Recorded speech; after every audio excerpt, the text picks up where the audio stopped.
रात्रीतून पुतळे बसवणाऱ्या टोळीचा पर्दाफाश, जालन्यातील कारखानदार अटकेत, सोलापूर पोलिसांची मोठी कारवाई, अंबडमध्ये कारखाना सील, राज्यभरात खळबळ.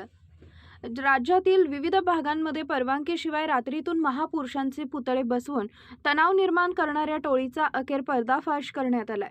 सोलापूर पोलिसांनी ही मोठी कारवाई करत मुख्य सूत्रधार बाळराजे आवारे याला अटक केली आहे आणि धक्कादायक बाब म्हणजे अटक करण्यात आलेला आरोपी हा जालना जिल्ह्यातील अंबड तालुक्यातील महाकाळा येथील रहिवासी आहे. या प्रकरणामुळे संपूर्ण जिल्ह्यात एकच खळबळ उडाली आहे. या कारवाईनंतर प्रशासनही सतर्क झाले असून अंबड येथील उपविभागीय अधिकारी उमाकांत पारधी यांनी संबंधित कारखान्यावर थेट कारवाई करत तो सील केलाय. पोलिसांच्या प्राथमिक तपासासाठी टोळी राज्यातील विविध भागांमध्ये रात्रीच्या अंधारात पुतळे बसवून सामाजिक तणाव निर्माण करण्याचा प्रयत्न करत असल्याचं समोर आलंय. सध्या या प्रकरणाचा तपास वेगानं सुरू असून आणखी काही धक्कादायक खुलासे होण्याची शक्यता व्यक्त केली जाते.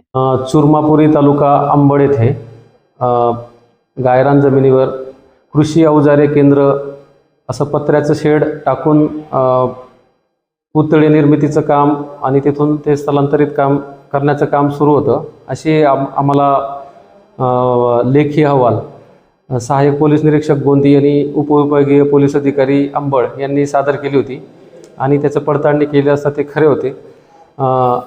श्री बाळराजे आवारे पाटील या इसमावर राज्यात विविध ठिकाणी 8 प्रकारचे गंभीर स्वरूपाचे गुन्हे दाखल आहेत असेही त्यांनी निदर्शनास आणून दिले. त्याच्यामुळे आपल्या जिल्ह्यात कायदा आणि सुव्यवस्था आणि सार्वजनिक शांततेचा प्रश्न उद्भवण्याची स्थिती निर्माण झाली होती असं त्यांनी आम्हाला निर्देशनास आणून दिले होते. म्हणून भारतीय नागरी संहिताचे कलम 163 नुसार आम्ही त्याच्यात मनाई हुकूम काढलेला आहे. त्या मनाई हुकुमामध्ये त्यांना नवीन पुतळ्याची निर्मिती करता येणार नाही, तसेच नवीन पुतळ्याची रंगरंगोटी करता येणार नाही, कुठल्याही पुतळ्यांची साठवणूक करता येणार नाही आणि ते पुतळे कुठेही स्थलांतरित किंवा वाहतूक करता येणार नाही असे आदेशामध्ये नमूद आहे.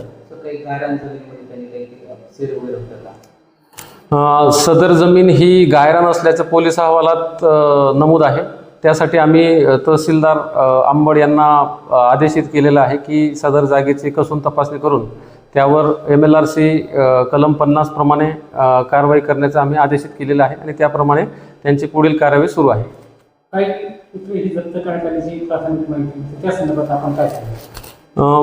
त्या आदेश झाल्यानंतर तिथे साधारणतः 20-21 पुतळे आहेत असं आम्हाला PI गोंदी आणि तहसीलदार अंबड यांनी सांगितलं आणि ते सुरक्षितपणे तिथे ठेवण्यात आलेले आहेत लॉकमध्ये आणि अस्ताव्यस्त तिथे कोणतेही पुतळे नाही आणि त्यामुळे कोणताही सार्वजनिक सुव्यवस्थेचा किंवा कायदा आणि सुव्यवस्थेचा प्रश्न निर्माण होणार नाही याची काळजी ते घेत आहेत.